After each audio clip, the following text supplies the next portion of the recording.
Want to reach an older age with a sharp mind and healthy body? Part of that answer may be in your cup of coffee. A groundbreaking study presented at the American Society for Nutrition's annual meeting has revealed that moderate caffeinated coffee consumption in midlife may be linked to healthier aging in women.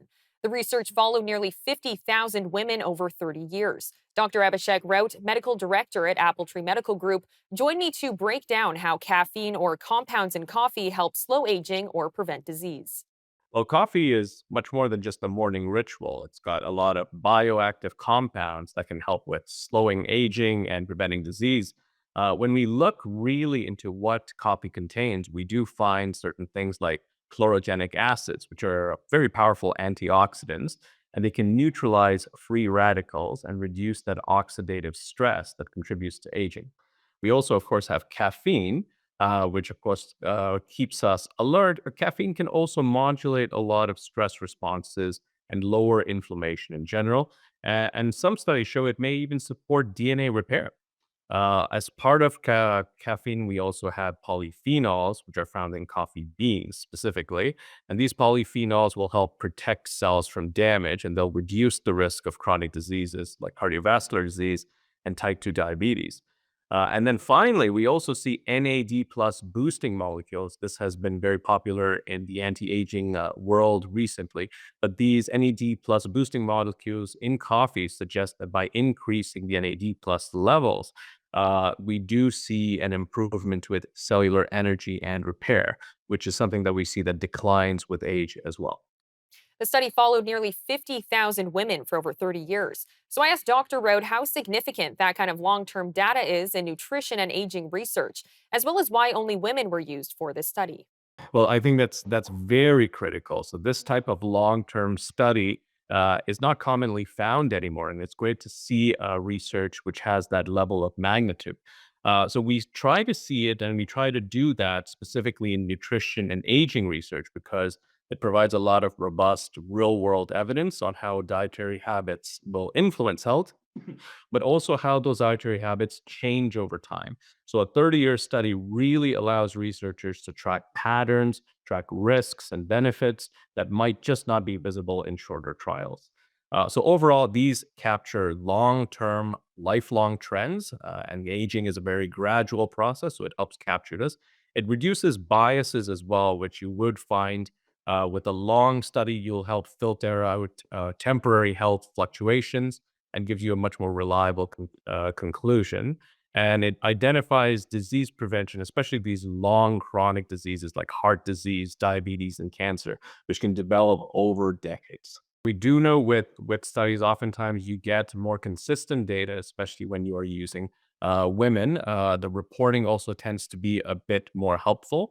And when we look at health outcomes in general, what we do find in anything with longevity, we will tend to use women. Women will live longer. Women will tend to have less fluctuations in health as well.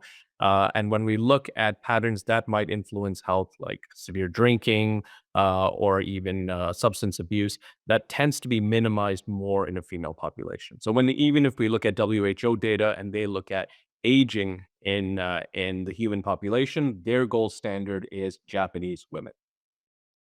Dr. Rode also unpacked why the benefits were specifically seen in caffeinated coffee and not in decaf or other caffeinated drinks like tea or soda. That's a very good question. So there are reasons why caffeinated coffee stands out. So the biggest reason is caffeinated coffee will have a higher antioxidant content.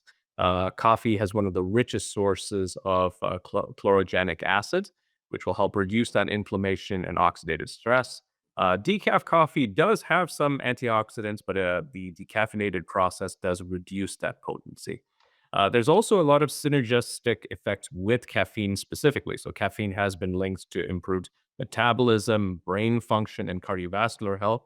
And tea and soda may contain caffeine, but they lack that same concentration of polyphenols that's found in coffee that works very synergistically here.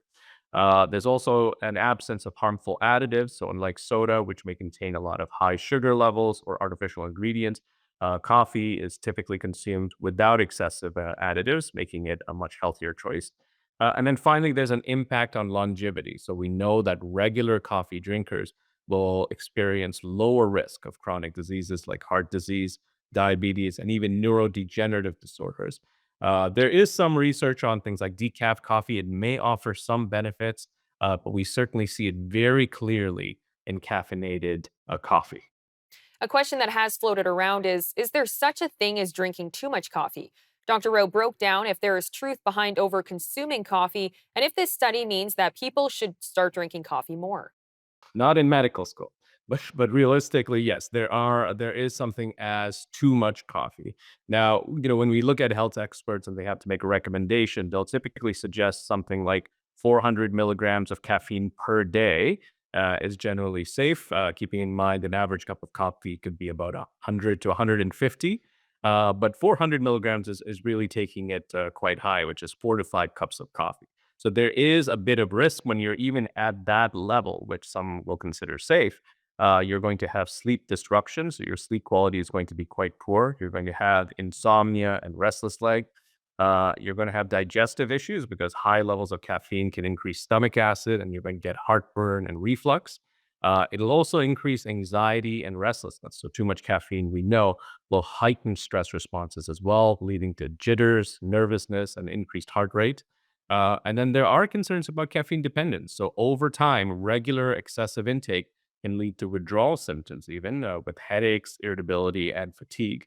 And then finally, there is a bone health concern. Excess caffeine can interfere with the calcium absorption and potentially increase the risk of osteoporosis. I think this is one of those coffee is safe messages rather than a directive to start drinking coffee if you're not drinking it.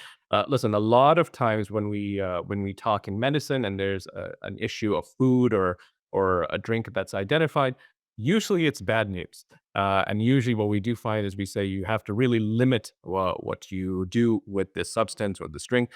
This is one of those good news studies where those who are already drinking coffee in a relatively safe level can be reassured that coffee is relatively safe and can be part of this healthy lifestyle, which can improve heart health, brain function, and even metabolic balance.